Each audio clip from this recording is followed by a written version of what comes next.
memberi nama. Nama ini kadang kita sembarang. Terus terang, saya katakan kasih nama anak itu sembarang.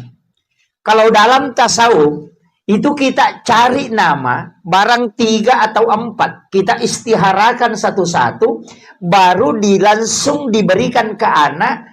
Kalau anak itu menangis ketika disebutkan, dibisikkan di telinganya, jangan kasih nama itu.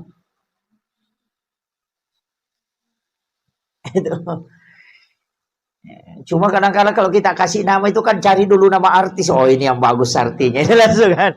Itu. Jadi itu kan. Jadi ulama saya bilang memang agak berat. Jadi itu dikasih khusus itu. Diistiharakan satu-satu. Kalau misalnya apa hajat kita. Anakku ini saya mau kalau misalnya jadi bupati nanti. Carikan nama kemudian kita istiharakan. Kemudian nanti itu dibisikkan. Iya. Jadi biasa kan Fulan bin Fulan.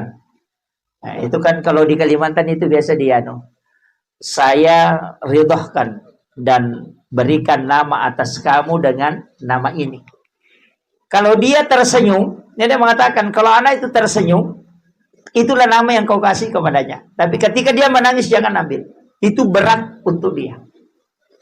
Itu.